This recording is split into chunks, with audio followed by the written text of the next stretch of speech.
known as the GBU-39. Numerous Palestinians lost their lives in the strike and subsequent fires. Federal authorities took down one of the world's largest malicious botnets, which facilitated tens of thousands of fraudulent transactions that resulted in billions of dollars in losses for victims. Law enforcement also arrested the botnet's administrator, Yunhei Wang. Justice Samuel Alito is firmly rejecting calls for him to recuse himself from two cases before the Supreme Court involving former President Donald Trump due to two flags that were flown outside his homes.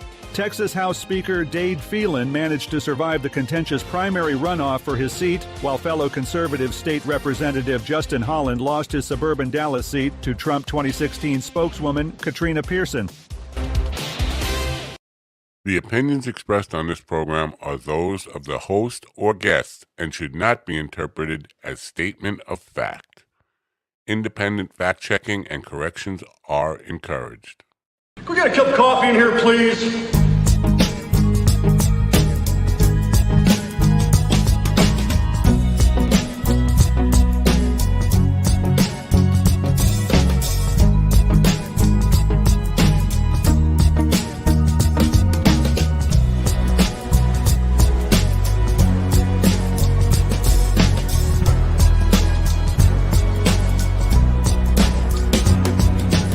Damn good coffee and hot.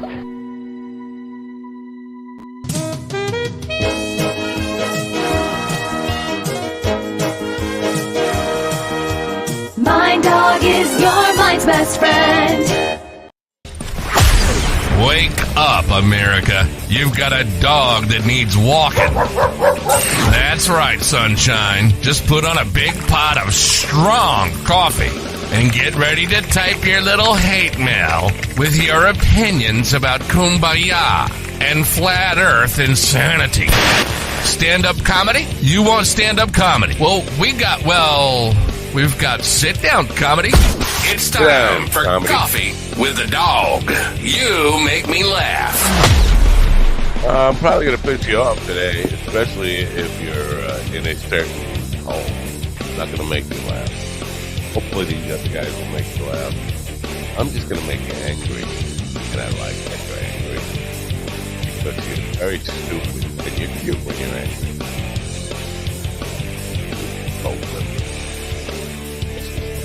Get angry. My daddy's going to jail.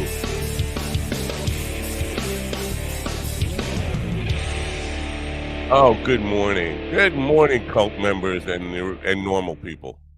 It is Friday, May 31st, right? 2024, the last day of May. Tomorrow is first day of June, and that is Pride Month, and that really will anger a lot of the cult members. Listen, if you're just crawling out from under your rock, I got news for you. Your buddy, your cult leader, your daddy, your main boyfriend, your sex idol, Donald Trump, is going to jail. He's going to jail. Now, you're probably one of these idiots. If you're one of those idiots, and you probably are one of these idiots, you're an idiot. First of all, we've established that. But also, you're probably thinking his conviction is going to get overturned on appeal. Let me introduce you to the appellate board. Oh, well, that's not looking good.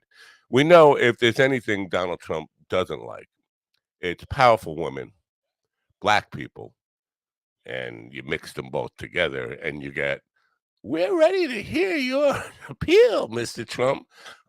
He's going to jail. He's going to jail. And you ought to get comfortable with that now. And here's the thing. Even if you believe in all of the nonsense that Donald Trump presents, because he goes both ways or every way, which is loose, he'll tell you anything you want to hear. But if you're down with all of his policies, the thing is, you have an easy win if you could just select a decent human being to carry out those policy issues instead of, the worst slug that ever crawled out from underneath the rock. But you're too stupid to see that. And so you're going to say, well, this is a witch hunt because Jesse Waters and Sean Hannity tell you to do that. These were not Joe Biden Democrats that convicted him. They were not even Democrats. These were people on the street who of New York City who got a jury service notice, and Trump's lawyers, just as much as the prosecution, had challenges, and if they thought this jury was going to be, a little bit already made up their mind, they could have challenged that. They had plenty of challenges. They were happy with the jury. Trump told you he didn't get to call all the witnesses weren't called. His heavy hitter witnesses weren't called. Well, who didn't call them? His own lawyers. You know why? Because they don't fucking exist. Because the guy did the crime, and there's no two ways about it. He did the crime. Now he's going to do the time. And for all the idiots out there saying, well, this ruined my faith in the justice system, actually restores my faith in the justice system. And I'm smarter than you. And I'm not the smartest guy on the block, but I'm smarter than every fucking dumbass Trump cult member. Sorry. Your mother and father were brother and sister. It's not my fault. Anyway, your guy's going to jail, and now you can cry over it, or and I feel bad for Mikey because Trump's going to jail on Mikey's birthday, July 11th. That's when he's going to be sentenced. And if they treat him like anybody else, he's going to be remanded that day. Orange jumpsuit. So this is Mikey's worst birthday present in years. But you know what? It is what it is. You jumped on the train of a loser who drove that train into a ditch, and now you're going to cry about it. But you have a convention coming up 4 days after he goes to jail, and you can either scramble and try to find a decent human being to deal with your policies, or roll the dice with a guy who is in jail but can't get security clearance even if he wins the presidency. He can't get security. In other words, he won't be allowed to know what a president needs to know to do his job. That's who you got. That's your people. You love Donald Trump. You're an idiot. And Donald Trump was never the problem. Well, he's a problem for law and order, but he wasn't the problem for our political system. The problem is you stupid fucking losers. The problem has been you all along. Donald Trump is just a symbol of your stupidity, your arrogance, and your gullibility to listen to assholes like Sean Hannity, Jesse Waters, and Laura Ingraham as they tell you it's night when it's day, as they tell you the earth is flat. It's flat, Sean Hannity. Which one? Which one? Hunter Biden's going to go to trial on Monday. Now, he's a heavy Democratic. He's going to get convicted. And then what are you going to say? Oh, well, the jury system was still rigged. Somehow rigged. Trump. Kool-Aid. I am enjoying your suffering. Your suffering. I'm not enjoying my suffering. I'm enjoying your suffering. And watching you people, tomorrow's June 1st. No wonder the snowflakes are fucking melting. So cry all you want. The chickens have come home to roost. Walk, walk, walk, walk, walk, walk, walk. I didn't bother going to the sound effect there. The chickens have come home to roost. And your guy is going to get butt fucked, get his fucking wig ripped off, and he will enjoy the suffering or learn to enjoy the suffering. That's my little rant for today. Are you happy with me? Are you ready to laugh? I didn't think so. We're losing cult members by the bucket, and I'm okay with that. It's time for you to leave. Anyway, it's time to bring in people who don't have to leave right after we learn about something that will deal with your Trump derangement system. I'm at a loss for words here. Syndrome. Mind Bloom is helping people achieve life-changing clinical and personal breakthroughs, alchemizing both the psychedelic medication, psychiatric care from psychiatric clinicians, coaches, we call psychedelic guides, and a lot of content and meditations and programs into this really transformational experience that, because it's delivered at home, costs a lot less and is a lot more convenient for people to receive. I want to place a bet on Ron Kane right now. Everything I got. Yes, I was right. I win. Good morning. Let's point at a cup for a website that's down. Good morning, America. MindDogTV.com. Did you lose your shit yesterday? Come to MindDogTV.com and get more shit. Yeah. MindDogTV.com. Enjoy right. the suffering. Hey, I'm going to throw this out there real quick. I'm a little pissed off about Trump right now, and I'm going to tell you why. My email is being flooded with Donald Trump bitching and complaining that the justice system's dead and he's a prisoner of war and a political prisoner. Well, he should be happy because it's given him such a good thing to grift on. The people who are complaining about it, the economy is bad, are sure have enough money to send to a fucking grifter. Somebody, I forget who it was last night, said they raised $800,000 in.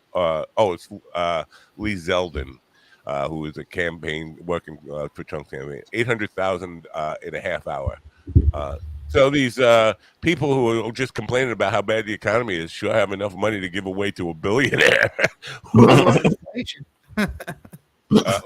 I think he can make his own. Well, you know what? And the unfair treatment. If you and I were convicted yesterday, we would not have been walking out to make a speech. We would not. When the normal person gets convicted of a crime, they don't say, "Sure, go out and on the platform and make a speech." They say, "Post bond or get remanded." That's the deal. So, to special treatment, yeah, he's getting special treatment. All right, he's getting special treatment that you and I or nobody else would ever get. So, you know what? I'm glad to be wrong about saying he would be acquitted. But yesterday I was right, saying the verdict would come in yesterday. And I did change, when I thought the verdict would come in, I did change my idea that, quick verdicts usually mean guilty. And when the jury asked for the instruction to be read again, he's going to be found guilty by the end of today. And pat myself on the back for being right on that one. So I was wrong all week long when I said he would be acquitted. I'm shocked that there wasn't one Sean Hannity devotee, Jesse Waters devotee, one person on that to hang that jury. There wasn't one, complete cult member. That was my thought. There were two guys on there two people on there that got their news from Fox News. Right. Yeah, but I still thought, like, statistically, at least one or two of them would have been secret cult members. A little, in there for a good cause. But no, didn't look like it. Did you notice that speech that he gave in that parking garage? He was holding back tears. Did you notice that? Like, now I have to watch. Yeah, I have it pulled up if we want to watch it. But yeah, he is holding back tears because that dummy never thought this was going to happen. If you got it pulled up, man, don't tease me. Come on, get me off here. Well, show us the tears. I need something to jerk off to later. Let's go. If you watch him from the beginning of this, he's holding out for it. Let's see where it is. Dude, it was bad. He comes out. The justice system. You think he's surprised? I'm a victim. I think he's shocked. I think he's shocked. Oh, yeah, for sure. Here it is. It's a rigged trial, a disgrace.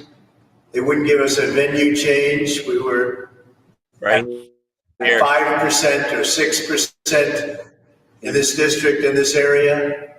This was a rigged, disgraceful trial. But the real verdict is going to be November 5th by the people.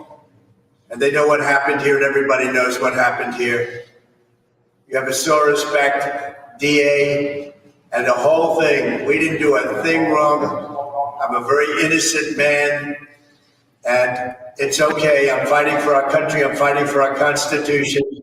Our whole country is being rigged right now. This was done by the Biden administration in order to wound or hurt an opponent, a political opponent. And I think it's just a disgrace. And we'll keep fighting. We'll fight till the end and we'll win because our country's gone to hell. We don't have the same country anymore. We have a divided mess. His lawyer needs a nation in decline, serious decline. Millions and millions of people pouring into our country right now from prisons and from mental institutions, terrorists, and they're taking over our country. It's in big trouble. But this was a rigged decision right from day one with a conflicted judge who should have never been allowed to try this case, never. And we will fight for our Constitution. This is long from over. Thank you very much. Thank you very much. Prison blowjobs, the best. What a fucking putz. He's going to be a very gay man. Yeah. One thing I noticed when he started talking is like, oh, the old man is trying to hold back the tears. Oh.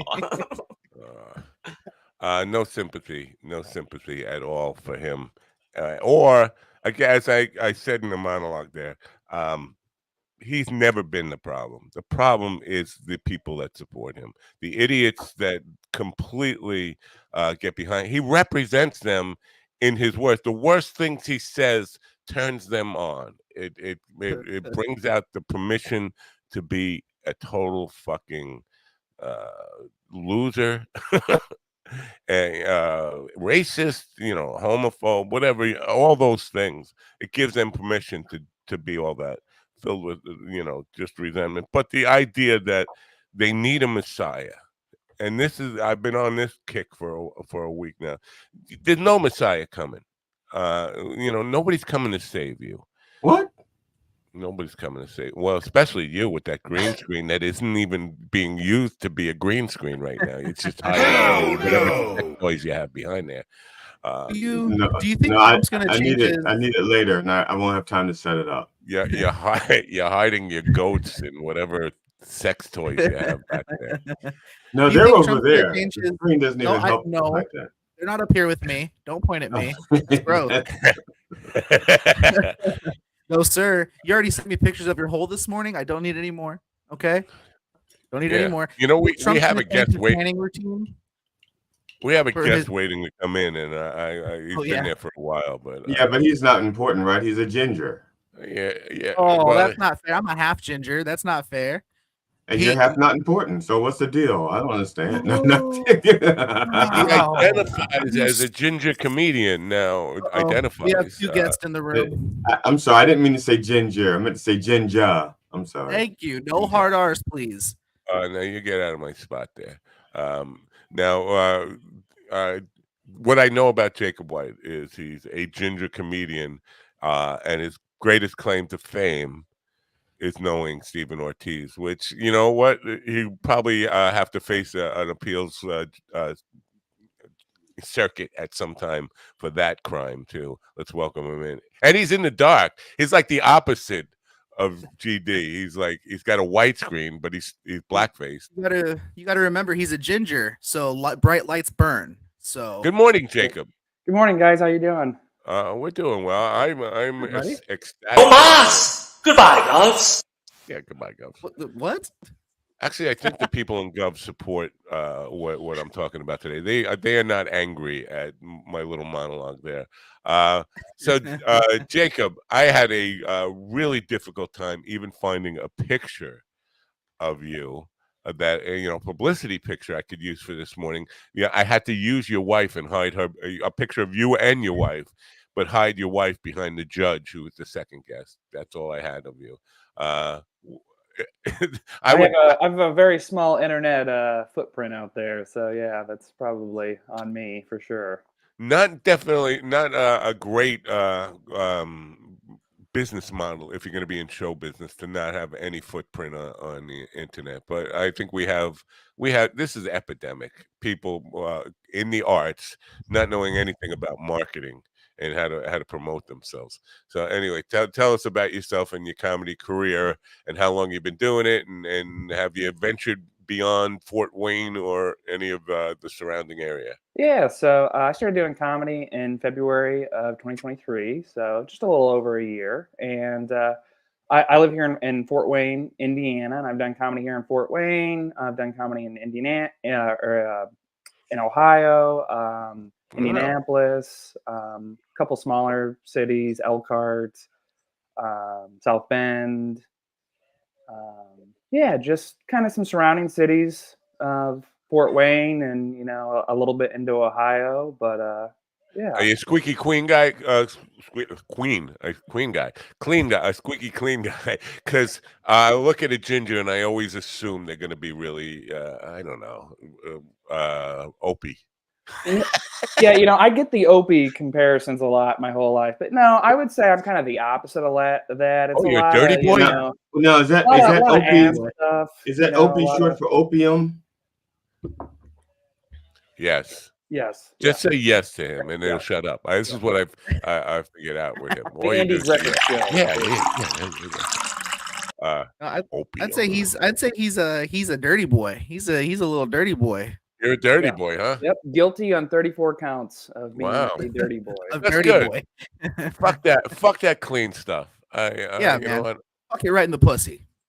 Yeah. So what did you beat in the roast battle to be number one at the roast battle? Well, I did have to go up against Steven, and that it was a real split decision. It was a split decision. Yes, it literally was. Yep. Now, did you pick on his disability? Is that what you did? I took the high road, so yes, I did. Only because you're taller, you dick. Now, roast battles, they could be fun, but you know what? At the end of the day, they don't really show off your comedic chops. They show off your ability to be mean to your friends. It's not.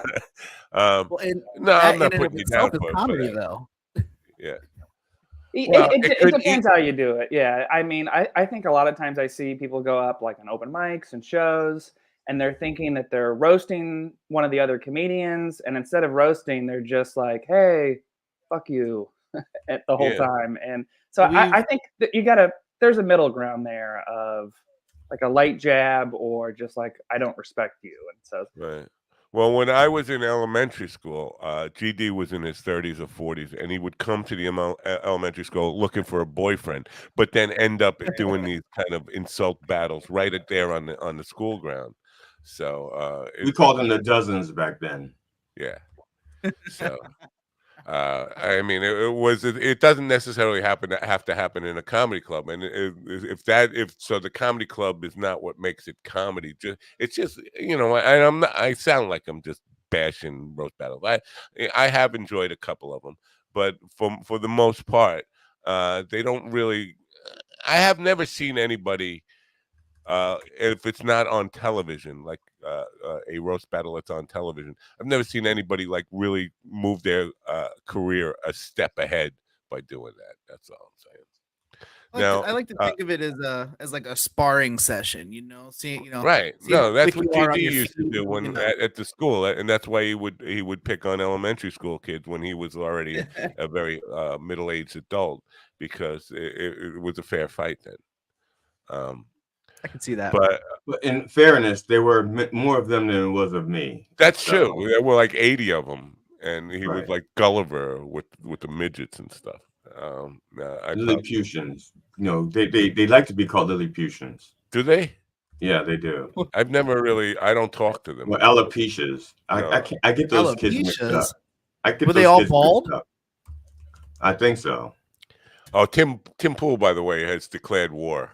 I don't know if you're speaking of bald guys. Do you know Tim Pool? You guys of course don't know not. Tim Pool? Holy fuck! All right, good for you. I mean, I know his brother Bob Hot Tub, but not him. No, I know his uncle. I also know Jesse Jacuzzi, but I don't know. Yeah, his uncle Cesspool. But no, Tim Pool is he used to own Vice magazine or something like that. Well, he got rich doing that. Now he's yeah. Now he's a far right pundit, with Right. podcasts and all this stuff. And Yes. he wears a beanie to cover his bald head all the time, like a little black beanie. And somebody pulled the beanie off his head and he almost cried. It was in a park. He was doing some kind of rally or something. The guy snuck up behind him, pulled his beanie off his head, and he almost cried. This is the guy who's declared war on us. Like, so that's why you staple your beanies to your scalp. It stops that from happening. Yeah. Well, the only war he's ever fought is the war against male pattern baldness, and he lost that hugely. The battle I'm losing too, yeah, especially in this. Well, you know what? It's going to happen. It's even happened in the GD, even though he's 107 now. It's starting to happen to him. It will happen eventually if you live long enough. Really? It's true. Not only is GD losing that battle and it's going quick, but Matt lost that battle at age 9.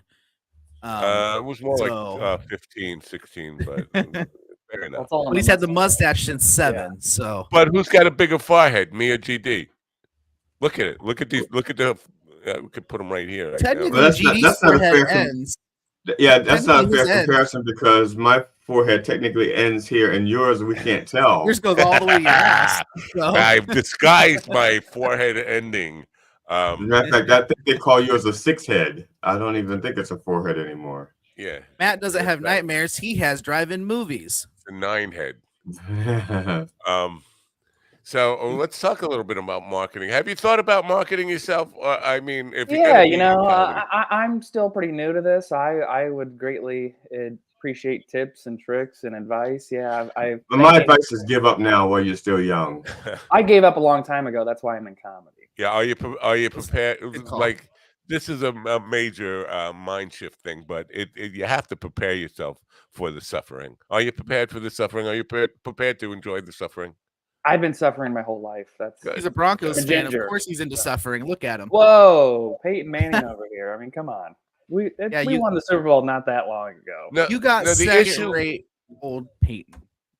Right. He won MVP. I still owe Steven a consultation phone call on how to get an agent.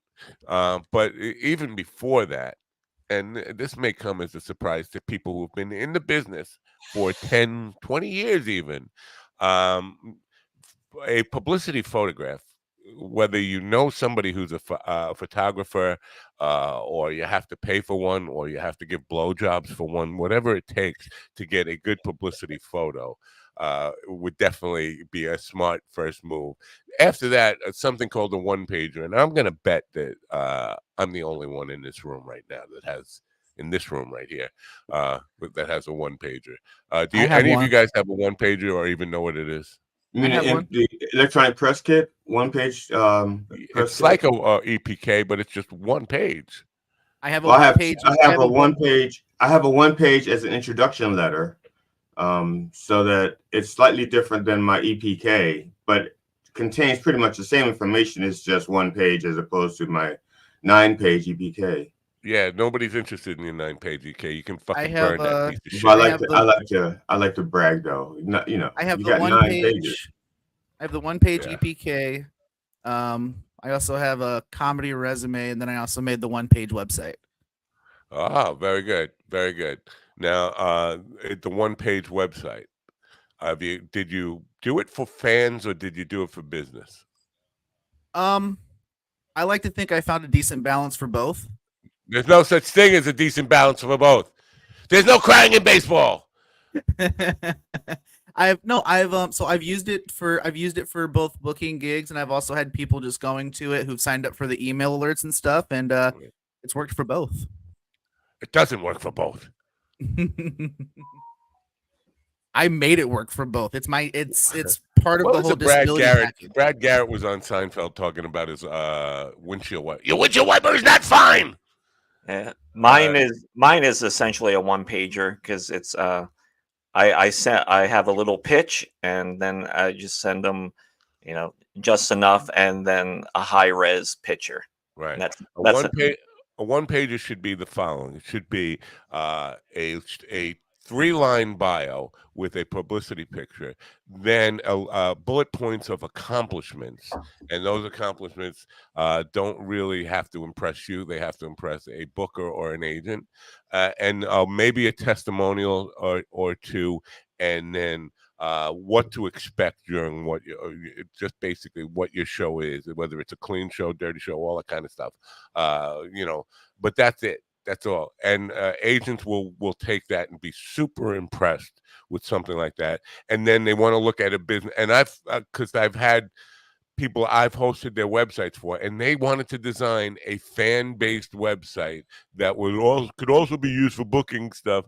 And I gladly did that for them. But as soon as they presented it to the agent said, this isn't what we need. We need a business site that is strictly when I, as your agent, contact the venue. They don't have a lot of time. They have 30 seconds to a minute to impress them. So I just want to take them through. I want to get to the money part. What we're going to charge for your appearance there. That's what I'm. So I want a really simple business site that just doesn't appeal to fans at all. It's not built for fans at all. And no such thing as a fucking hybrid. This is what an agent will tell you. I want a business site that I can present to people. Well, fuck. I hate to be in it. So for that business site, do you recommend having your material or links to videos of you on there, or leaving that off? No, not a video of necessarily doing performing. The best thing, actually, the best thing for that is you have a transcript of your jokes, and you just send them with your jokes, just a transcript of your material. That's the best thing to do, because they like to read. Especially on the toilet. The best thing to do is just like overdose and die. But second best, I guess GD was referring to. I'm sorry. That was a mean thing for me to say. But no, Matt just woke up ready to watch the world burn today is what happened. That's what happens. That's what happens when Trump gets indicted. The world just goes to hell. Oh no, he got indicted long ago. Not indicted. Convicted. Convicted is the word. Yeah. Convicted, please. Trump gets convicted, and Matt just loses his bearings. He lost his will to live. No, but coming back to the question now, it's not necessarily work that they want to see. They want to see a short bio video. So they want to see a little bit of your personality, who you are, 30 seconds tops. I mean, nobody's going to watch. Again, they'll when they get the call from the agent wants to he doesn't want to spend more than a minute before he can say, what dates do you have open and how much money are we talking? People are, and so we'll back it up here. I have done websites for people in the arts, and when they get an agent, the first thing they do is call me back. We need to rework the website based on what the agent wants, and the agent will give me a list, and I know exactly what's coming because there's a little template that they draw out on either napkins or just like a little box type of issue. What we need in this box, and the agents always do it. And then when you talk to your web host, they say, why are you changing that really pretty fan site into this ugly business site? It's like that's what the agents want, and that's what the clients are demanding all the time. So it's counterintuitive to people in the arts because we want to present ourselves in the best light. We want something that is going to impress, like from a fan perspective. That's not important. And you can have two sites, a fan site and a business site, but the business site needs to be cold, hard. I'm a badass. This is why I deserve what I get. What fucking dates do you have open, motherfucker? And where's the check? Where's my check? That's what you want to say. So, and I think this was implied, or he basically said it, but that site too needs to specify what your rate is. No. That's for the agent to talk turkey with. The agent wants to present what dates you've had and basically that one pager. The bullet points are accomplishments, who you are, the accomplishments, and what to expect in one of your shows. That's basically it. Testimonial would be good. A single testimonial from somebody who is really impressed. Like, if let's say Dave Chappelle said, I saw this kid and he fucking cracked me up. That would be a good thing. If not, you could always solicit that from people who who have name recognition. If you go to a comedy club and you see somebody, listen, I'm a big fan of yours, even though I don't even know who the fuck you are. I just know you got some name recognition. I'll kick your ass. Could you just give me like 2 lines of testimonial I could use on my website? It's not. You got to really grovel sometimes in the business to get that kind of stuff, but it's worth it. That's where this line of this particular art form be frustrating, because there's you can Google it 1,000 times, but the answers on Google are so mixed and filled with just garbage that it's hard to pick apart what works and what doesn't. And that's where like for example, one of my personal complaints is like, man, like finding a mentor or something, somebody who's done this and has done it for a long time would be really helpful. Because when you get into it and you read all the bullshit online, that's why I made the website, for example, because everybody was like, well, if you don't have an EPK, just do a website, Yeah. And has it worked for me here and there? Yes. Has it worked great? Not really, but even websites, fan websites are going to be a thing of the past very soon. People want apps. Everybody lives on their phone and all that stuff. That's and where Linktree has been nice, but yeah, still lacks. But I have been, when I first started 20 years ago, dealing with agents who wanted their sites reworked for their artist clients.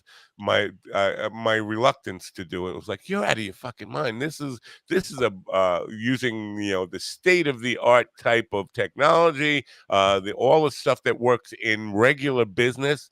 And they said, throw that out. I'm the guy booking this stuff. I'll tell you what I need to book the artist. I'm only getting paid if I can get these artists work.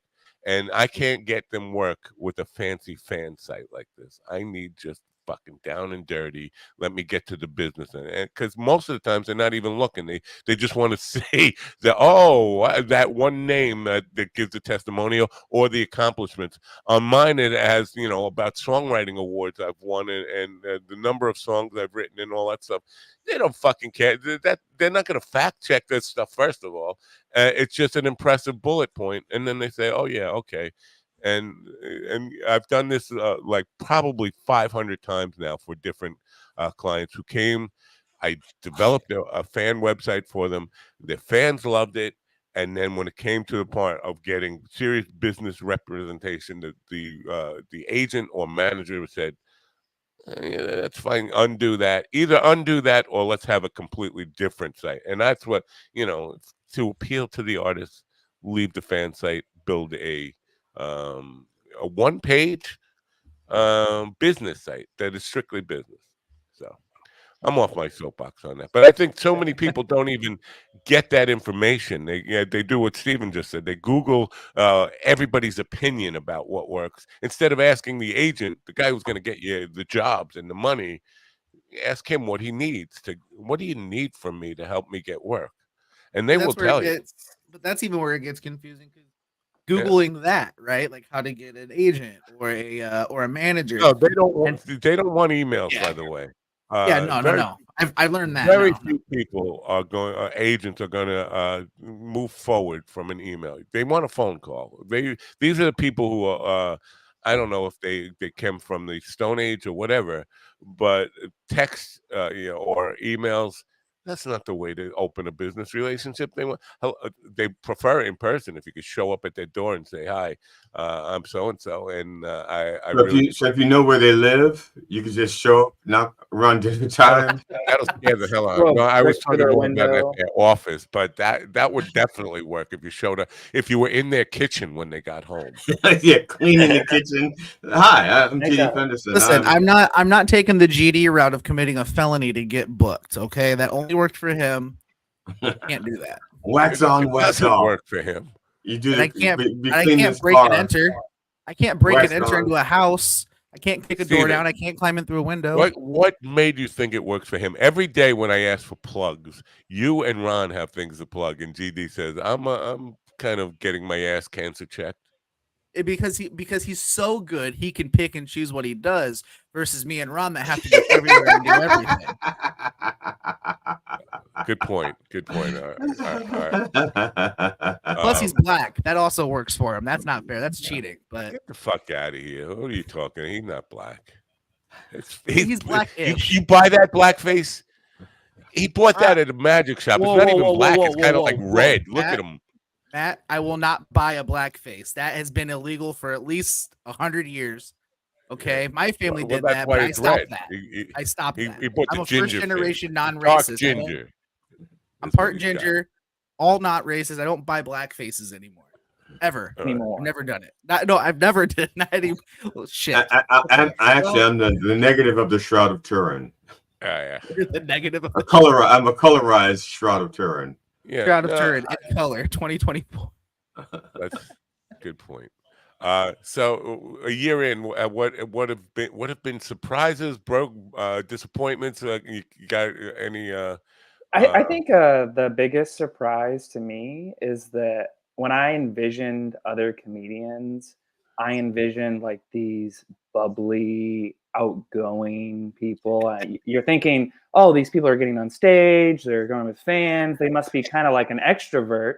And then you get there, and I'm like, a lot of these people are fucking weird. And the second they get off stage, it's like, I don't even know. Yeah, not that I'm like trying to make friends, so to speak, but it's, yeah, the kind of people who do comedy isn't what I envisioned. Friends, maybe you have a small group of friends, but you definitely have to make connections with people, and that's part of it. And yes, socially awkward is, I think, a job requirement. Which is why you get on stage. You feel more comfortable talking to 50, 60, 1,000 people than you do to one-on-one with. I think that's part of the allure of the thing. My biggest surprise when I was young and first started encountering comedians was that they weren't all that fucking smart. Because I grew up thinking George Carlin, fucking genius. Richard Pryor, genius. Richard Jeni, genius. And then got to know some comedians like, well, this guy's a fucking idiot. That came as a shock to me. It is a surprising mix. Like when you like Jacob said, when you get into comedy, you expect a bunch of extroverts who are bubbly and want to talk to everyone. And like those of us that are more extroverted than introverted, we get looked at like we're weird. Like, why are you talking to me? Leave me alone. Like, what do you mean? What we're here for? Now, Jacob, have you, you've only been doing comedy for, not to demean it, but about a year, a little bit over a year. So have you been doing it long enough to identify your own neuroses? Because that's why most comedians do it, because we have a neuroses that we're trying to work through. Yeah, or is it psychoses? Yeah, I honestly struggle with that. Like struggle with identifying it, or struggle with it in particular. You don't have to tell us what it is. We already know. We can look into it. Yeah, I'd say I struggle identifying it, honestly. So. Yeah, Jacob's one of those not damaged people, you know. That's not true. No, so you just have more. You just have more work to do then. If you're coming off as non-damaged, you have more work to do because we know you're damaged. Yeah. Do you know you're damaged is the issue, and then identifying the damage. Now, why did somebody dare you to go to an open mic? Why? What? I had went to and saw just like a touring, basically TikTok comedian at Summit City here in Fort Wayne, and they had mentioned that they had an open mic, and I just thought about it, and I was like, I just kind of had thought my whole life that this would just happen.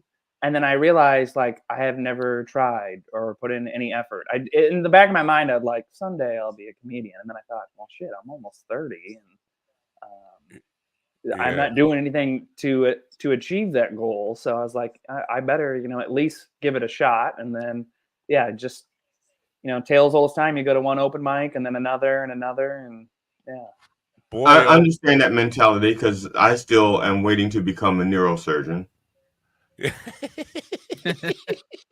I would let you perform surgery. That does just, unlike comedy, that does just happen. Sometimes you're just like sitting on the couch smoking a joint, and like the hospital will just knock on your door and say, "Listen, we got a brain that really needs chopping out today, and all our guys are called in sick. Can you do it?" Now go grab my. I'll go grab my travel bag, my neurosurgery travel bag, and I'm off to the races. BD, that's not neurosurgery. That's a bag of dildos, and that is an orgy. That's not the same thing. Speaking of head, it's still working on the head. That's the point. Well, it's working with the head, but right here. Oh God! Speaking of open mics, let's imagine what open mics might have been like last night. I think everybody telling the same fucking joke over and over again. Hey, 45 is the new 34. Hey, I just can't imagine how bad it must have been to be out at an open mic last night. All across the country, every single one had to be the same torture. Well, Indiana, we're pretty red, so it's a different kind of comedy. They're like, "He was framed, goddamn Democrats." Yeah. So that's why they're not funny. Okay, so that's why they're not funny. They don't have a grasp of truth on which to base their comedy. I got it. I understand now. Yeah. I learned firsthand that negative Mike Pence jokes in South Bend don't go over well. So that was a little. But two negatives make a positive. So if you do two negative Mike Pence jokes, it becomes a positive. Are you positive about that? Well, I'm positive about something. I have to wait for my doctor to tell me what it is. And it's ass cancer. I think we discussed this yesterday. And I think it's because of the stool. I think if you got yourself a comfortable chair like Matt has, which is because I was only on a stool for one day and I started to get a little hint of ass cancer. So I'm holding on because I want a chair like Steven has. What do you mean? Oh, a really good one. You want a seat at the table? He has a very expensive chair. I want a really expensive chair with very expensive nice chair. If he had a cushy very wheels. expensive chair, it would have like Tesla auto drive in it. Like my wheelchair costs as much as a small brand new car. Is what it costs. It was about $22,000. Ooh. What kind of car can you buy for $23,000? He's so small. A golf cart? I said a small. Like, you can get like a Chevy Cavalier or like a Toyota Corolla base model for like $23,000. $23,000. Let me look this up. I don't think there's a new car available unless you're talking about one of those 3-wheeler like hybrid cars that they have that are kind of open to the air. $23,000. Well, you go. Maybe I'm just in the wrong. Yeah, maybe I'm just in the wrong part of the country. But yeah, that's true. Well, you're in New York, where every spare tires start off at $15,000. Yeah. Gas is $15,000 a gallon now. So. Okay, you can swing that. Easily. But we still have money to send to criminals, billionaire criminals who need cash. I have. Leave Zelensky out of this.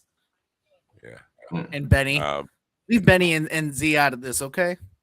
Yeah. So the idea about because it just occurred to me yesterday how fucking terrible the open mics were going to be last night. But and this is for everybody, not just Jacob here. The idea of doing, I don't know, time-based, current, topical material that is based on news. That kind of material is only good for like 1 or 2 days, and then it's done. Yeah. And it seems like and you need to be a good comic too to do it. Yeah. Oh, see, now you get all kinds of conditions. Why? I'm curious, Ron. Why do you have to be? I mean, if it's a topical joke and it's going to be dead tomorrow anyway, it's not going to be part of your act.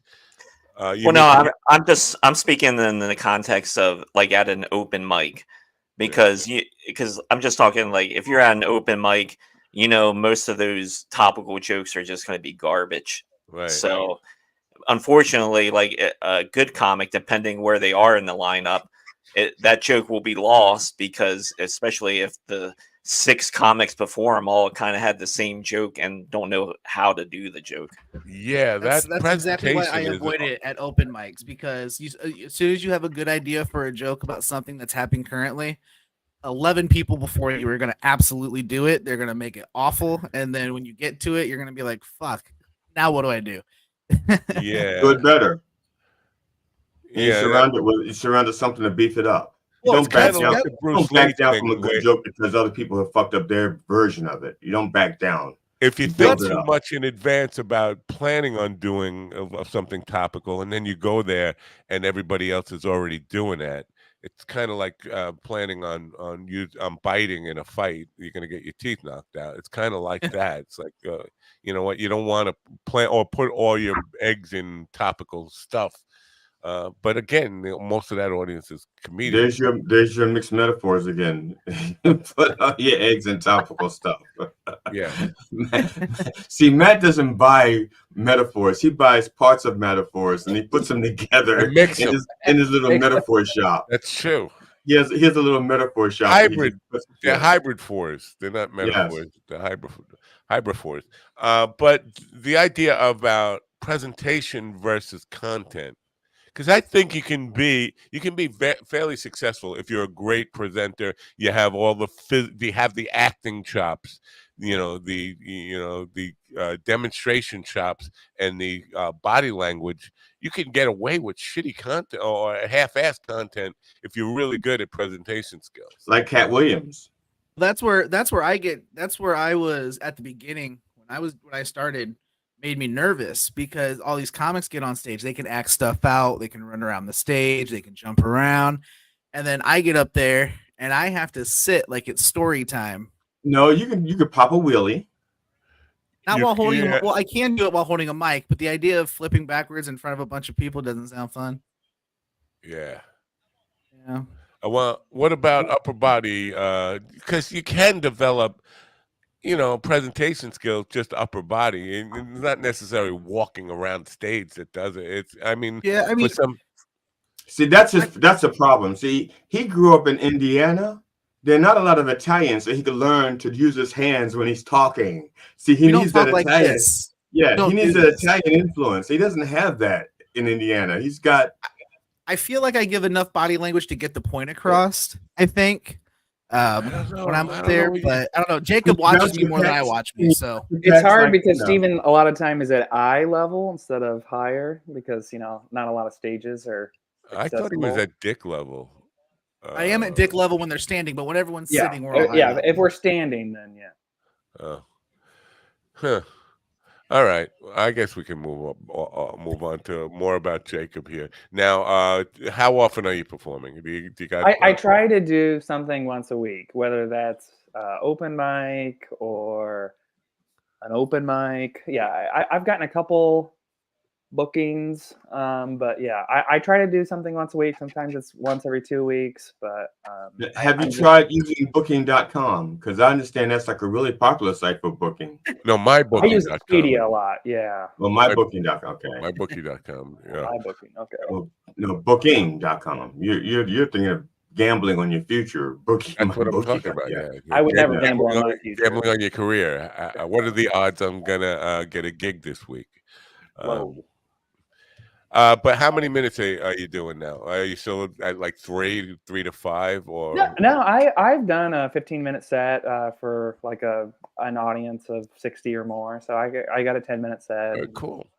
Have you ever encountered a really basically Dave Attell lookalike who comes up with the light, shines it in your eye? If you're 1 second late on responding to get off the stage, he comes up and with a gun or a knife or get you in a headlock or something, like a mean ass host I'm talking about Ron Kane, by the way. Yeah, that's not something really I've encountered. Normally, I think probably because I'm still newer, I see that warning light. And stay out of Pennsylvania is what I'm saying. Until you're ready to kind of obey the light. Stay out of Pennsylvania because they have a new sheriff in town and he's a badass. Well, the problem with he's Indiana, a bad. They said that Cat Ron is a bad mother. Watch your mouth. I'm talking about Ron. We can dig it. Ron the problem with open mics in Indiana is they're loosely ran, rarely start on time, and they're dwindling. Like in Fort Wayne, right now we have one open mic. Right now, yeah, but you have other like Ohio is an hour away, right? Or am I wrong about? I mean, that? I mean, in order to do a mic more than once a week here, you have to travel minimum usually an hour and a half. Most of them 2 hours. Yeah. I'm in Long Island, New York, and you would think we'd have open mics like all over the place, but you have to travel an hour. I have to travel an hour to get milk. Yeah, but you could travel. Well, you could probably travel an What hour and happened to that? probably Wait, find whoa, three or whoa, four whoa. mics in the night, though. Guys, no, I'm The sorry, cow. Steven. You just covered. All right, what happened to the cow that was in the yard? If you have to travel, you want to know what happened to him? Tesla. because I know you were beating a dead horse, and you went on into a zebra, a mule. Is the cow still alive? If you go on the PBS and watch the Tesla stuff, they talk about him levitating cows in Shoreham. And it was interesting that the neighbors woke up aghast to their cows floating in the air. I think what happened to the cows, quite frankly, is Tesla levitated them and sent them all to Colorado. I think that's what happened. No wonder you got to drive so far for milk. I know, yeah.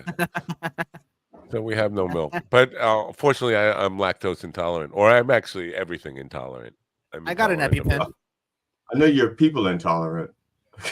That's where I was going. Metaphor intolerant for sure. Metaphor.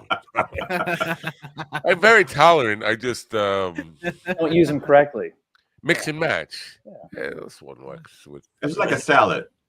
Yeah, he's a musician. He can muddy things up and just put a nice beat over it. And that's a stretch too. I don't know exactly if I'm a musician. I'm a guy who, see, when I was learning magic, they said there's no such thing as a magician. It's an actor playing the part of a magician, and that's basically what I am in music. I'm an actor playing the part of a musician. People think I'm a musician when I'm really just faking it all the way. I know Brian Eno on one of his albums, when he was crediting all the other people what they did. So and so played this, so and so played that. He wrote that he treated keyboards. He didn't play them. He treated keyboards. Yeah.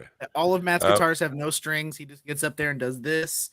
Air guitar. And the track plays it. Yeah.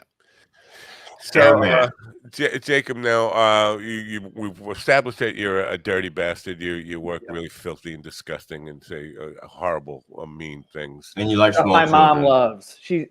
She's like, that's not true. You can't say that. Like, that's actually where I was going to go. Have any of your family come and been like what the hell? I mean, they came a couple times, but I've made the mistake of showing. I try to video or audio record all of my sets so I can go back and see what's working and not working. And I've made the mistake. We were at Easter and I casted to the TV and I'm talking about coming in front of my mom and she's like, "Don't say that. People are gonna think."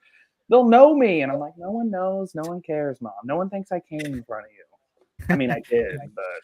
I would love to hear what your parents thought about your joke yesterday. You're going to have to be more specific. I mean, yeah, there's the one about the dog blowing you. The one that people laughed at. Well, okay, then that's. Wait, the dog blew him? What, peanut butter? You use peanut butter on your cock? Nope, just a good old fashioned blowjob. Yeah, right? no, the audience really loved. Yeah, anytime you say that your dog blew you, that just really goes over great. I think they stood up. That must be a Midwest thing. Jeselnik has a kind of a joke about that. It's like the guy he has a friend. It was not really that close of a friend, but talked about his dog blowing him and said, "Dude, you really got to get a girlfriend, and I'll gladly trade you mine for that dog." Well, it makes sense for Jacob because he has a wife. So, well, that's where I was going to go next. Get it where You're a hetero fellow with a wife. That's a question I get a lot too. They're like, "Oh, in today's world, you got to ask everybody. I would ask even, I'd even ask me if I was hetero. Are you hetero? I used to be. I had my doubts when I met you. I used to be hetero when I was sexual. Now I'm just sexual. Oh no, now I'm nothing. I'm nothing sexual. I'm asexual. A sexual deviant? But a sexual deviant. I would have to say, no, I don't know your wife. I'm sure she's a very lovely person. Very lovely. But she's an albatross on your comedy career. I would dump her, get rid of her. If you could, murder her and bury her in the backyard. Well, I mean, I would never say anything like that recorded on air, but yeah, no, because listen, it's once you are established in the arts, it's okay to get married. But if you get married before you start a career, you are handcuffing yourself, leg cuffing yourself, ball cuffing yourself, ball gagging yourself. sticking Tracy's dog dildos up your ass. You're really hindering your own progress. That's all I'm saying. Well, luckily, my wife is also in the arts. She does a lot of dancing and community theater and stuff like that. So she'll be doing her stuff, and then I'll be doing my stuff. Now, have you thought of combining the two, like doing musical dance comedy? Ron is kind of heavily disagreeing with me because he was married long before, married with kids. I also before disagree. He started comedy. I also disagree. So Yeah, my wife is saying that my wife's dog doesn't know what he's talking about. Oh, you too? Yes, you were married with children. And I was married before. Matter of fact, my wife is the one who actually instigated me doing comedy. So, as a good politician, I'm going to tell you Just that spin it. the best thing you can do for yourself is get married and have lots of kids before you start.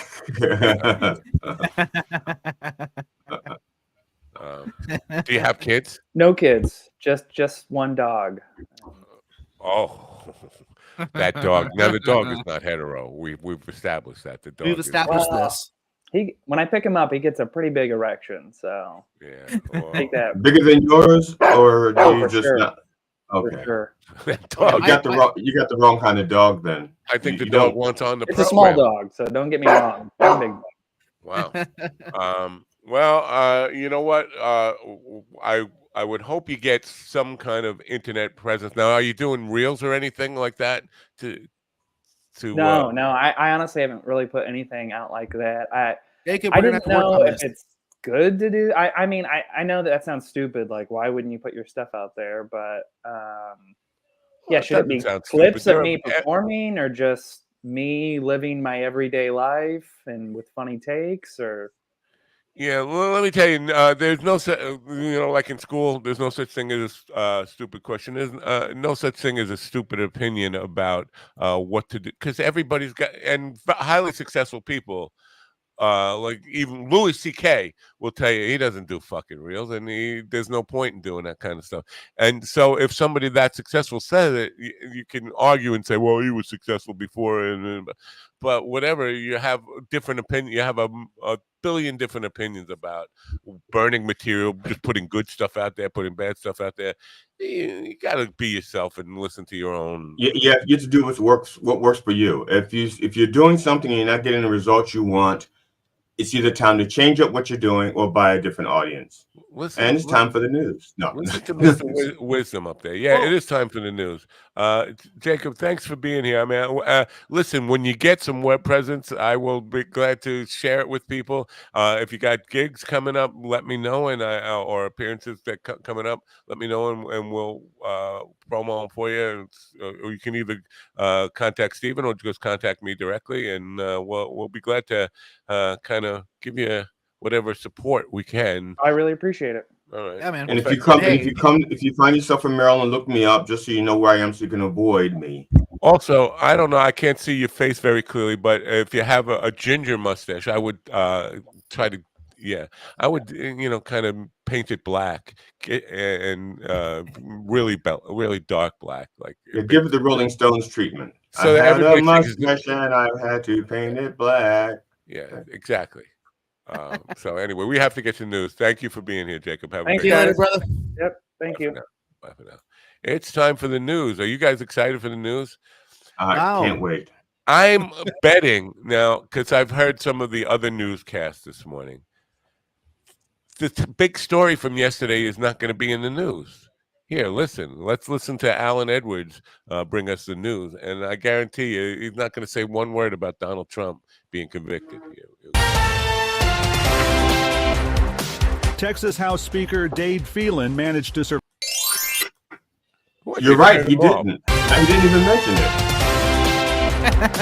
Texas House Speaker Dade Phelan managed to survive the contentious primary runoff for his seat, while fellow conservative state representative Justin Holland lost his suburban Dallas seat to Trump 2016 spokeswoman Katrina Pearson. Despite the Republicans' 84-66 majority in the State House of Representatives and successful conservative agenda from the 2023 legislative session, 15 House Republicans were defeated by challengers either in primaries in March or in the runoffs on Tuesday night. The the Republicans were casualties of their own intra-party conflict. Paul Gomez reporting. Justice Samuel Alito is firmly rejecting calls for him to recuse himself from 2 cases before the Supreme Court involving former President Donald Trump due to 2 flags that were flown outside his homes. In letters sent on Wednesday to House and Senate Democrats, Alito stated that he had no involvement in the flying of the flags and that nothing about the incidents warranted recusal under the Supreme Court's Code of Conduct. Furthermore, he says, neither he nor his wife were aware of the meanings that are now being ascribed to the flags. Lawrence Keller reporting. Federal authorities took down one of the world's largest malicious botnets, which facilitated tens of thousands of fraudulent transactions that resulted in billions of dollars in losses for victims. Law enforcement also arrested the botnet's administrator, Yunhei Wang, a Chinese national. He stands accused of orchestrating an international scheme to deploy malware and covertly sell access to the infected computer's IP addresses. Wang is charged with leading an operation known as the 911 S5 botnet that compromised 19 million IP addresses in over 190 countries. Liam White reporting. Analysis of images of shrapnel gathered at the scene of an Israeli strike in Rafah revealed evidence of a bomb that was manufactured in the United States, known as the GBU-39. Numerous Palestinians lost their lives in the strike and subsequent fires. I instantly recognized the housing as a GBU. Trevor Ball, who served as an ordnance disposal technician or bomb diffuser for the U.S. Army for 5 years, told CBS News. I've encountered many of them in this conflict. Benjamin Wright reporting. Bomb diffuser is kind of like a... This is the latest news headlines. All right, Al, get to A it. massive volcanic eruption at the Sundunukar crater in Iceland on Wednesday propelled lava over 160 feet into the air, officials announced. The crater is located on the Reykjanes Peninsula in southwestern Iceland, where authorities evacuated the seaside town of Grindavik, including the country's biggest tourist attraction, the Blue Lagoon Geothermal Spa. This marks the 5th and most powerful eruption in the region since December. Kevin Sanders reporting. A suspect has been taken into custody following reports of a shooting at a Kroger grocery store just outside of Cincinnati, according to police. Police initially said one person had been shot, but later stated that it was unclear if anyone had been struck by gunfire. Coleraine police said 2 individuals had been transported to a nearby hospital. The investigation is ongoing, police said. Jim Kender reporting. A new law in Louisiana will make it a criminal offense to knowingly approach within 25 feet of a police officer while they are engaged in law enforcement duties. Opponents of the legislation, which Louisiana Governor Jeff Landry signed into law on Tuesday, fear the measure could impede the public's ability to film officers, which has increasingly been used to hold police accountable, including in high-profile cases, such as the killing of George Floyd. Kyle Norris reporting. Nearly 2 decades after the introduction of the first HPV vaccine, That's done. News is done. Now, because the Louisiana law that says you can't film cops, you can't get within 25 feet of them to film them. What is that supposed to protect? That's not supposed to protect the public interest. That's supposed to protect criminal cops. Cops who are breaking the rules, because if you're not breaking the rules and if you're doing things right and by the book or the way things are supposed to be done, you shouldn't care if people are filming you because you're doing it by the book and doing it right. The only people that's protecting are the bad guys. Am I wrong, or do you guys disagree in any way? Some cops, how should I put it? When people are being observed, they change their behavior once they realize that, well, pretty much all living things, when they realize they're being observed, change their behavior. So maybe they don't want the good cops to become bad cops because they change their behavior for the camera. They start mugging. You're thinking that I know there's a camera on me, so I'm going to break the law intentionally. This is what. No. It's not intentional. See, changing your behavior when you're observed, that's deep psychotic stuff. That's something we all do. As soon as you realize you're being observed, you alter your behavior. So you're a good cop. Yeah. I'm sorry? For the worse or for the better? It just alters. Worse or better is relative. So let's say you're a cop and you're out there, you're doing your handcuff thing, and then you get that thing and you go, oh, okay, other cops are going to see this. So now you're going to start hitting them. See, or you're like doing something really, really bad, and then you get up there and you go like, wait a second, this is going to be on the news. Yeah, well, I would think, Steve, I get your point, but if you're thinking I really want to impress my cop buddies with this video footage by showing how abusive I can be. You're not that bright. I mean, the Yeah, minute I but saw that's the why camera, they don't allow cameras in a lot of the courtrooms, because they're afraid that even someone that's supposed to be as unbiased as a judge will start mugging for the cameras. Okay, and these are professionals who went to school to be unbiased. yeah, Yet no, they see a camera and then all of a sudden it's like, not only do I object to your objection, I object to the way you look. yeah. Boom. There was a documentary done in the late 60s, early 70s for PBS called The Family, and it was the first time that normal people lived under camera exposure, and there was a big whole psychological breakdown of how that affected their behavior. You're right. I mean, people definitely, the presence of cameras changes people's behavior, but I would think the presence of cameras for police officers in that situation would tend to keep them on the right side of the law. Yeah, I some hear of your them, point, though. cameras, like I said, some people get to it brings out the dark side.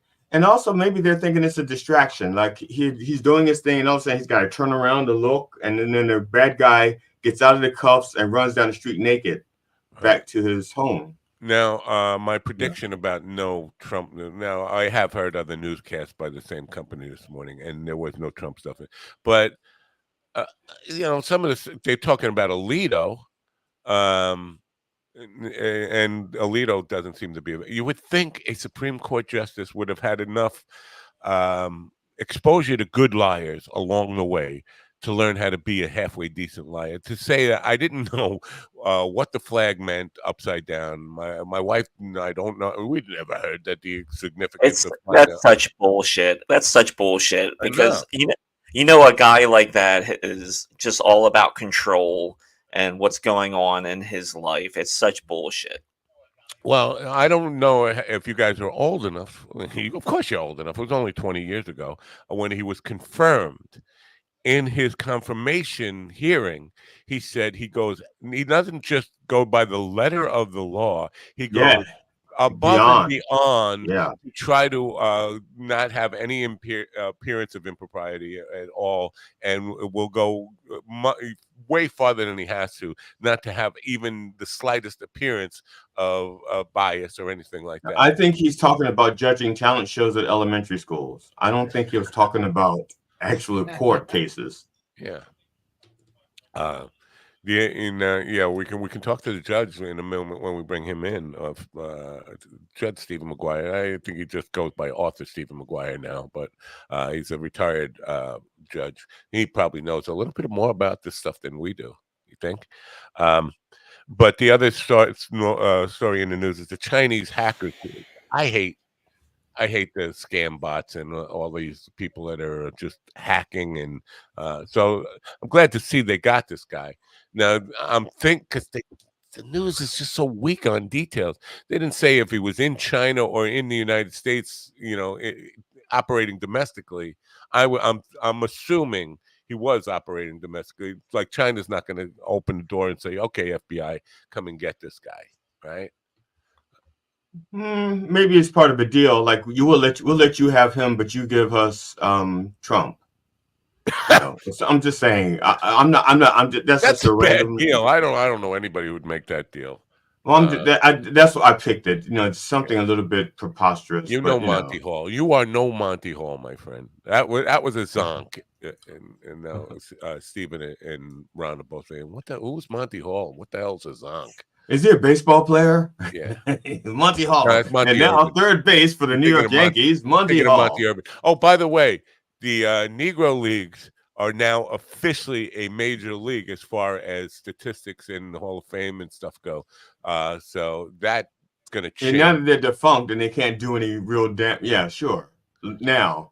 Yeah, but the record books will change completely, and at least some of those guys will get the respect they deserve. I mean, as far as there was one player mentioned in particular that they said it's going to be a record holder in several categories once they integrate those stats. Yeah, lucky for him. But all those categories are in the shower when he got undressed. They called him a 5-tool man. Yeah, and it's going to do that guy a lot of good since he's probably been dead for 70 years now. At least 50 years. Come on. 70 years. We're not talking about the Matt Civil had his War rookie era. card. Be nice. Well, I hear Ron's point that it's not going to do him any good. But at least, you know what? I think the respect for not being, because they've heard for years and years, Babe Ruth was like the greatest player, and then you hear about what's his name, Josh Johnson. Is that I don't even know his name. But he had more home runs and more extra base hits and all that kind of stuff. And at least the respect is a little bit of a consolation prize.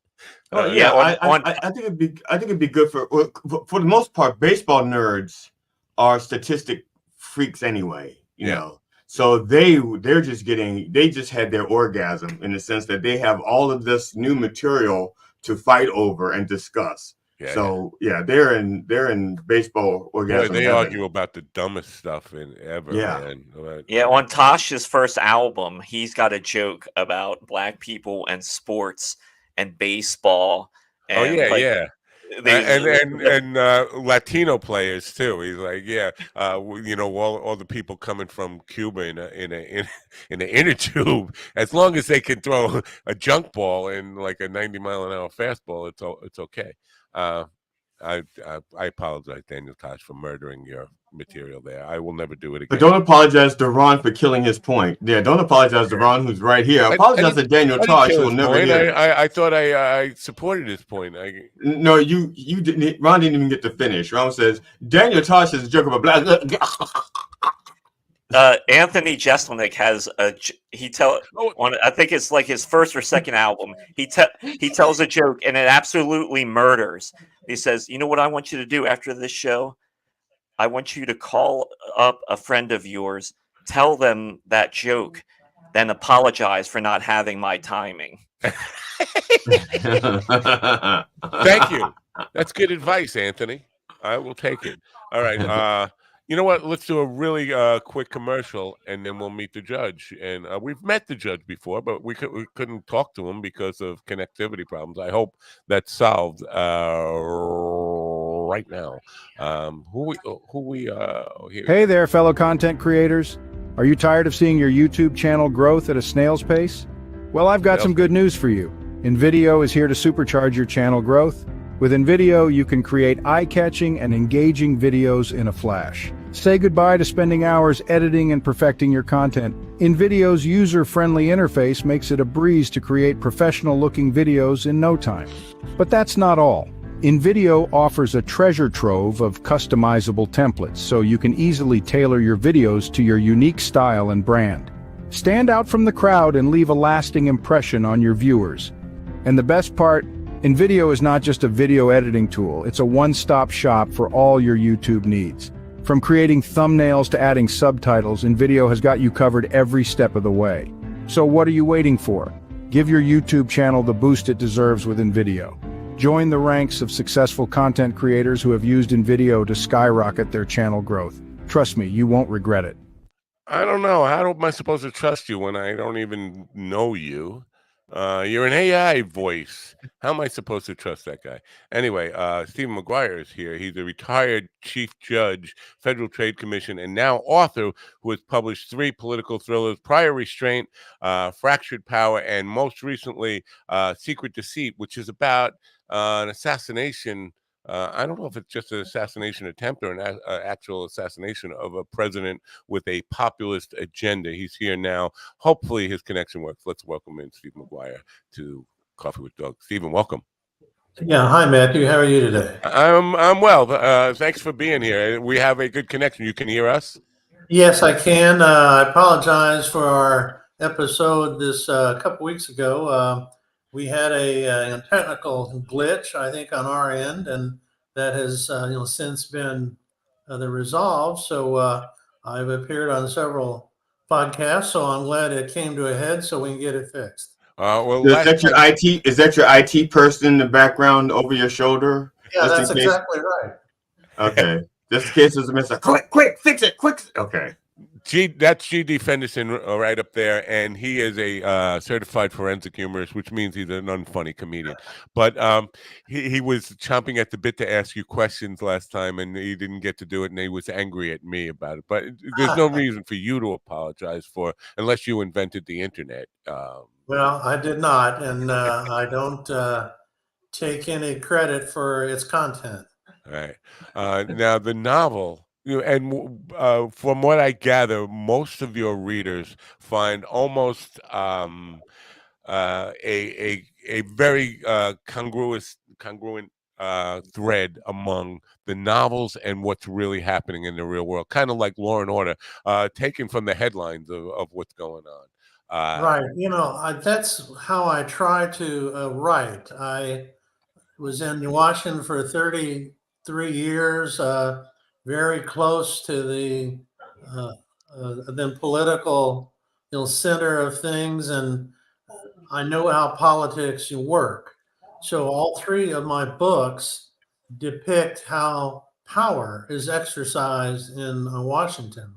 So I take the reader behind closed doors and allow them to participate in the conversations among powerful politicians in Washington, so they can realize how power does work. And I think in my 50 some odd presentations that I made in the last 12 or 14 months, it almost always comes up in the Q&A session.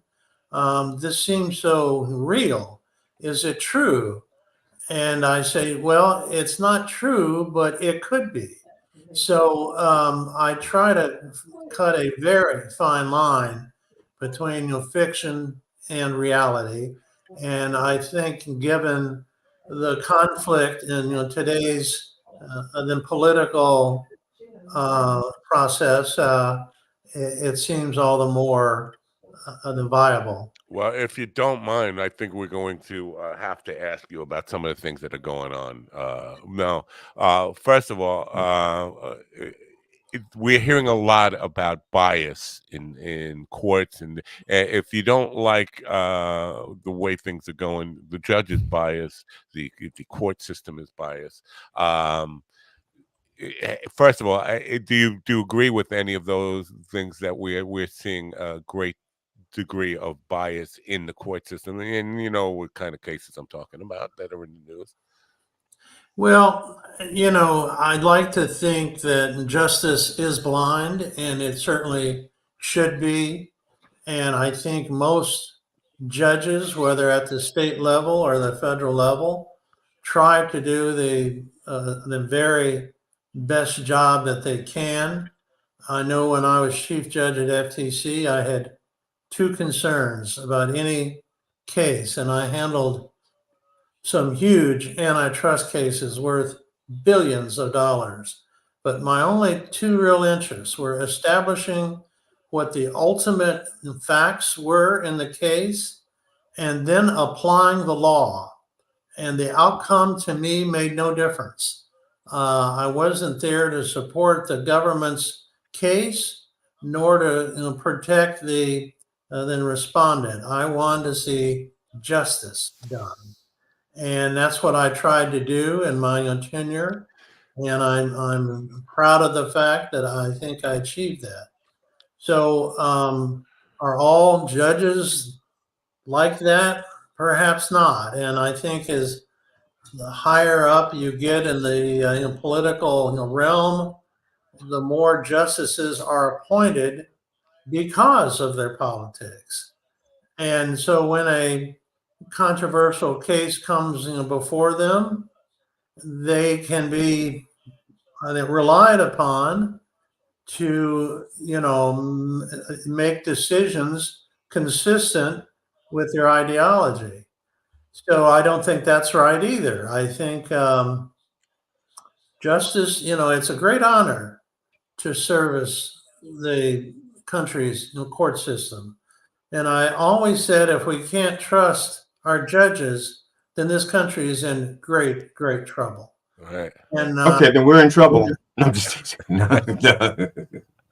Well, I think we are too, and I'm very concerned about the future of this country on all sorts of other levels. Um, but that's my response to your Yeah. question. So, but now, because you're a human being, and every human being has their own ideologies, belief systems, and all that stuff.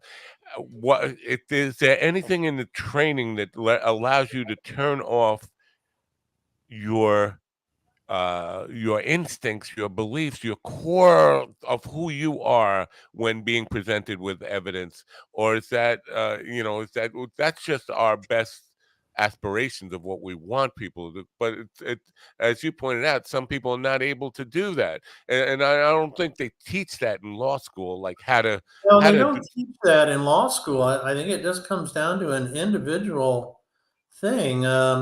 I was an appellate attorney for 15 years before I became a judge. But oddly enough, I'll share this with you. I was an Eagle Scout when I was a kid, and I Thank you enjoyed. for your service.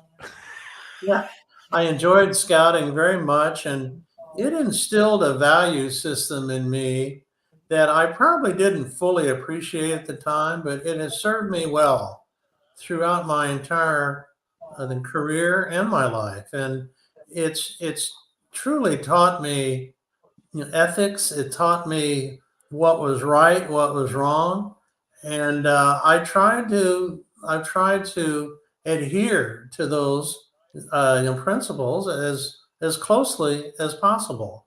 Now, I've had a couple of instances where I've had cases that were so close, or they were a case of what they call first impression, where there's really no case law to help guide you for precedental value, where I've had to sort of stretch a bit and do something I don't normally do, and that is test this ultimate issue against my own then view of the world, and the decision comes out in what I thought was the best result.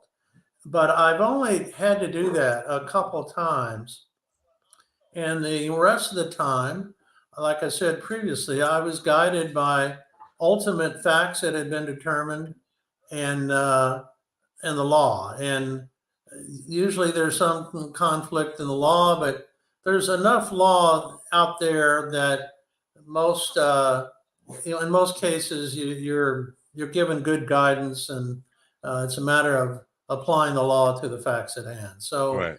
we're all the human beings, as you say. We all have our perspectives, but I think the hallmark of a good judge is to push those aside to the greatest extent possible and judge the case on the merits. Okay, that's fair enough. And I don't think it's an easy thing to do. So no matter what, I mean, you have it to just try to do that is asking a lot of anybody. I know myself, and I don't think I would be strong enough to not react. But as a judge, you are.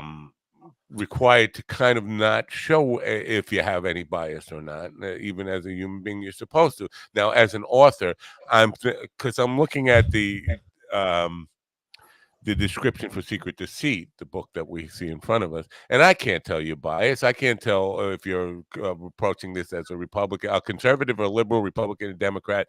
But you talk about an assassination coup attempt. Now, I don't know if I'm giving anything away, but is it an attempted assassination or a completed assassination? I think it's completed, right? No, it is an assassination. And to answer your comment that you just made, I always tell my audiences my books are very nonpartisan. I don't talk about Democrats. I don't talk about the Republicans. I talk about politics and politicians, and they all have a great deal in common. So my books involve politics and how politics are played in Washington. Right. And it encompasses most of the politicians. There are some truly outstanding individuals from each party that do an honest and good job for their constituents and for the country. But unfortunately, I think the majority of them are influenced, like I think I told you in our previous show before we got cut off. You've heard the old adage, the art of politics. And, the art of politics are politicians going to their home and districts and trying to persuade their, constituents that they're working on, I think, their behalf, when in reality, behind the scenes, they're working on behalf of their corporate sponsors. And most of the big corporate interests have politicians from both sides of the aisle in their hip pocket. So that's sort of the failing point of our process, is that politicians are really working for the corporations more so than they are their individual. Well, on that note, I am running for Congress right now. I'm not going to win because I'm unqualified and I'm a terrible politician. But that is my platform. Is I one issue, and it's the who are you really working for? Because you're not working for the people, and exposing who everybody is. And obviously, that could get me killed. But I'm not going to win anyway. I'm not a big enough threat to anybody. But I agree with you 100%. Is that first of all, the dirty money is a huge, not even dirty money, just money from all these different interests is a huge problem in our political atmosphere right now. Now, Lyndon Johnson was famous for saying, what kind of politician would I be if I can't look you in the face, take your money, shake your hand, and stab you in the back?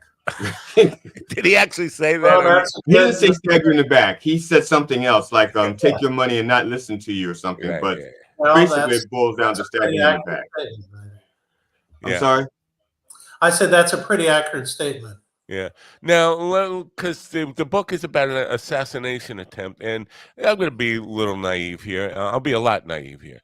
I would think that if obviously assassinating a president has happened in our past more than once. But I would think if it were possible today, and I'm not, it doesn't matter if it's Biden or Trump or if the third guy running who has a history of people getting assassinated in his family. What, Cornel West? Yeah, right. Okay. I would think if it was going to happen, this would be the time, because I think you would agree, without being biased, there's equal amount of hatred for Trump and Biden. I mean, there are enough crazy people out there who hate both of them. If that were really if that were a possibility in today's world, I would think we'd seen it, at least an attempt by now. You think I'm being naive that? Well, just I didn't mean to cut you off. Do I call you Your Honor? Or you're retired, Your Honor? Okay, you can call me Steve. That's fine. Okay, Steve, I didn't mean to cut you off like that before you even got started. But Matt, when you realize that the best defense a president has against being assassinated is their vice president.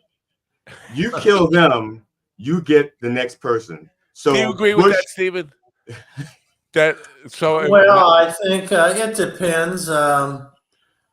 I think that's a valid point. I don't know if that's exclusively the rationale for an assassination, but I think depending on who the VP might be, it might play a role in the decision as to whether or not that should be carried out.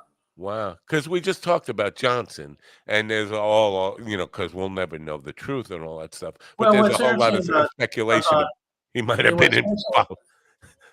Yeah, what's interesting about LBJ, the day after John F. Kennedy was assassinated, he issued an executive order committing troops to Vietnam. So that should tell you a little bit about the rationale behind, or at least the partial rationale behind the assassination of John Kennedy. And he also pardoned Ted Cruz's father immediately after that. No, I'm just kidding. No. All right. Now, the question I was leading to, though, is it you think because people confuse your novels with possibly being rooted in truth? Do you think it's really possible that we might that in today's world that we could see something like Secret Deceit? Yeah, I do. I do. As a matter of fact, I made a comment to someone privately, which I'll share with you. Not long ago, I said before 2024 is over, we might see a replication of 1968 Feels and like all that. that entails. I think this country is at a loggerhead of animosity toward each other. The political parties are operating without any, guidelines whatsoever. The Congress is at an absolute, the Annenberg Public Policy Institute issued a survey not long ago, and they concluded only 1 American in 4 can even name the 3 branches of government. So when you have a populace that ill-informed as to how their own government works, is it any surprise that we're at the point where we are? And I think it's a tinderbox right now, and I think the events of yesterday are going to further inflame those passions in one way or another.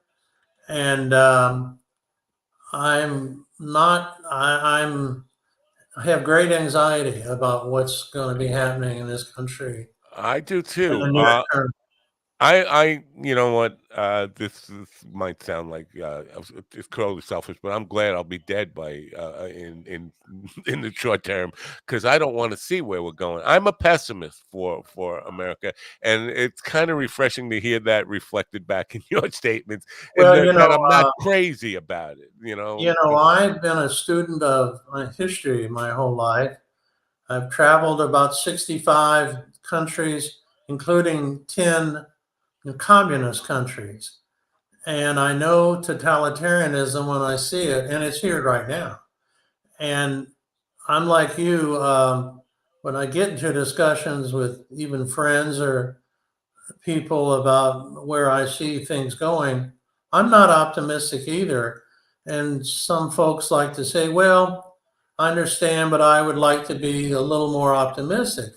And I said, well, that's great. It's good to be optimistic. But I said, your optimism is not going to change the objective factors that are going to determine our future. And I always look to the history as our guideline. And that's why I think the future is so predictable because it's played out before. Right. And there's nothing that's happening today that hasn't occurred before in human history, and we know the outcomes. Right. So I'm very concerned and just hope in some way that people will come to their senses and want to create a country again that has some common, themes, so all of us can benefit in freedom, because that's what's at stake. Well, I got a question for you as a former judge. How frustrating is it for you, especially when you see one side, the narrative is everything is rigged. The cards are stacked against us. This is failure in the judicial system, but yet this happens to regular people every day, and it's kind of par for the course, isn't it? Well, obviously there are, again, we go back to the notion that people are human beings. So do they make bad decisions? Of course they do. Are they biased? Of course they are. is that bias somehow then reflected in their daily activities? You don't have to be a judge to suffer from that. And so I think what's interesting to me in my travels to Asia, and I've been to numerous Asian countries, I always think that the Asians have the advanced culture in our world because they have 4,000 years of shared history and common values. And they all buy into these common values. So they're all in it together and they have a common sense of what's good for their society. And that does not exist here in this country. And in that regard, it's not a question of what ethnic group are you a part of. It has to do with what societal values do you share, and it's getting to the point in this country you can hardly agree with someone that the sun is up. I mean, that's how bad it's becoming. I agree. Yeah. So when I think the state motto of Kentucky, where I grew up, is I think united we stand, divided we fall, and that's certainly what's happening right now. So I'm But I so think we're naive. talking I about thought their that came teeth. from. In I thought Kentucky, I that think came they're from a talking about their 60s song. teeth, not their politics. I'm sorry, what's that? I said in Kentucky, I think they're talking about their teeth and not their politics. Yeah, well, I don't know about that. You could kill him if you want. Murder is legal on this show. Or I could just push a button and it'd be gone. Now, the protagonist in Secret Deceit is a Secret Service agent. Yes.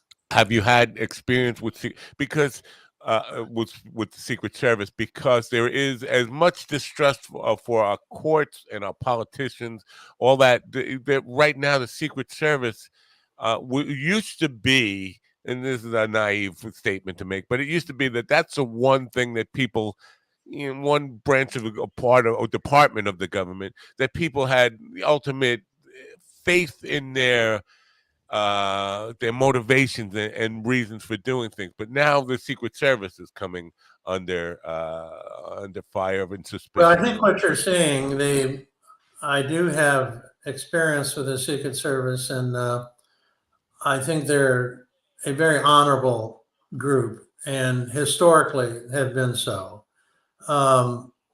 You could say the same thing now, even more so with the FBI. The FBI has become weaponized in many ways. Now, that's not to say the agent in the street is corrupt, but the leadership of these organizations are becoming, like we said earlier, more and more political. And it's the political component of their service that is creating the concerns. But I again will say that the Secret Service has been a very honorable organization, and I have always supported them wholeheartedly. Right. Ron, did you have somebody who was well, I'm just going to say it doesn't help. I mean, both parties are guilty, of whatever. But when you have one party for the last 7-8 years, when the rhetoric is you can't trust anything, no law and order, they want to pitch law and order, but the reality is they don't want the law to pertain to them. So why would anyone? So when you have 7 years of that messaging, right there is an obvious divide. And how do you even overcome that? Well, I think when you say how do you overcome it, it's everything. Keep in mind, politics is an expression of the citizenry's wants. The beautiful thing about our democratic process, when it operates as it should, is that people's voices can be heard and they can make decisions on who they want to service their interests. And if politicians in general are becoming, over conflicted in their responsibilities, then they should be voted out. And it's up to the individual citizens to make determinations on whether their representative is representing their best interest. It's up to those people who you just described as not knowing the three branches of government. But I'm saying, well, in theory, though, that I mean, in theory it works, but in reality, there's a lot of gerrymandering. So you can actually say this person is a really bad person, but there's not enough people. Since politicians would through gerrymandering get to pick their voters, they're going to be safe. But that's not even what I wanted to bring up. I had a question about Alito's comment. Judge Alito recently said, involving the case where the Donald Trump immunity case, that presidents need to have immunity because we cannot trust judges and the citizens to make those decisions. So, but that's the whole basis of our legal system: is the people are we're the jury.